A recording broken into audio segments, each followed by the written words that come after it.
अस्सलाम वालेकुम नाज़रीन और सामाईन, मैं हूं आपका होस्ट शमशेर मुनीर। आज की वीडियो में आप लोगों को ये बताऊंगा कि यमनी अकीक और याकूत को पहनना एक साथ कैसा है। क्या हम इन दोनों पत्थरों को एक साथ पहन सकते हैं या नहीं, और अगर इनको एक साथ पहन सकते हैं तो इनको पहनने का तरीका क्या है कि ये आप पे इफ़ेक्ट करें।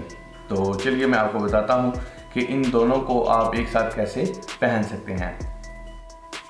तो दोस्तों, सबसे पहले तो आपको ये जानना बेहद ज़रूरी है कि इन दोनों पत्थरों में क्या कोई मुमासलत है या नहीं। क्या ये दोनों पत्थर के आपस में अपोजिट तो नहीं है, ये आपको मालूम होना बेहद ज़रूरी है। तो मैं आपको बता दूं कि याकूत जो है ये कारंडा फैमिली से ताल्लुक़ रखने वाला एक बहुत ही इफ़ेक्टिव स्टोन है। और अगर हम बात करें यमनी अकीक की, तो यमनी अकीक अगेट फैमिली का ऐसा स्टोन है जो सबसे ज़्यादा इफ़ेक्टिव है और सबसे ज़्यादा पहना जाने वाला यही स्टोन है। तो ये दोनों अपने अपने जो फैमिली से ताल्लुक़ रखने वाले इफ़ेक्टिव स्टोन हैं। तो इनको एक साथ पहनना कैसा है। कुछ लोगों का मानना है कि इनको एक साथ पहनना बहुत ज़्यादा नुकसानदेह है, लेकिन एक रिसर्च के मुताबिक अगर आप इन दोनों पत्थरों को एक साथ पहनते हैं और इनका कॉम्बिनेशन बहुत परफेक्ट बनता है तो ये इंसानी शख्सियत पे बहुत गहरे और मजबूत असरात मरतब करते हैं। तो आपको इनका मैं तरीका बता देता हूँ कि आपने इनको कैसे पहनना है और किस तरह आप इन दोनों पत्थरों को एक साथ पहन के अच्छे इनके रिजल्ट हासिल कर सकते हैं।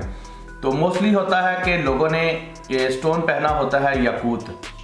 लोग ने अगर आप में से किसी ने पहले याकूत पहना हुआ है और वो चाहता है कि वो अब उसके साथ यमनी अकीक पहने, तो उसके लिए आपने करना क्या है कि आपने पहले याकूत की अंगूठी जो होगी उसको आपने उतार देना है।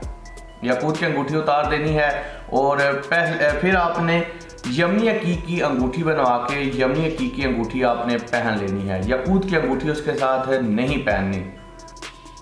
अब 15 दिन आपने यमनी अकीक की अंगूठी पहननी है और 15 दिन के बाद आपने दोबारा से याकूत की अंगूठी को पहन लेना है। ये इसका तरीका है कि सबसे पहले आपने यमनी अकीक की अंगूठी पहननी है, 15 दिन तक आपने उसको पहने रखना है और उसके फ़ौरन बाद आपने याकूत की अंगूठी को पहन लेना है। इस तरह इन दोनों पत्थरों के जो रिज़ल्ट्स हैं, जो इफ़ेक्ट्स हैं, वो यकसा हो जाएंगे और वो आप पे इफ़ेक्ट करना शुरू कर देंगे। अब यहाँ पे एक सवाल भी आता है कि अगर हम एक साथ दोनों अंगूठियों को पहन लेते हैं, याकूत की अंगूठी भी बनवाते हैं और यमनी अकीक की बनवाते हैं, और उन दोनों अंगूठियों को एक साथ हम पहन लेते हैं, तो उनके रिज़ल्ट्स कैसे आएंगे। तो मैंने जैसा कि पहले बताया कि कुछ लोगों का मानना है कि अगर इन दोनों की अंगूठियों को एक साथ पहने तो बहुत से नताइज जो हैं वो गलत आपको हासिल होंगे। तो ऐसा बिल्कुल है, आपने इनको एक साथ हरगिज़ नहीं पहनना।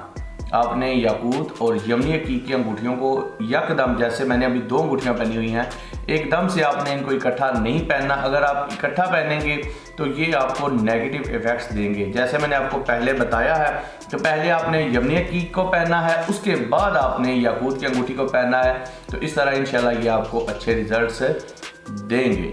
सो दोस्तों, उम्मीद करता हूँ कि आप लोगों को ये वीडियो अच्छी लगी होगी, इन्फॉर्मेटिव लगी होगी।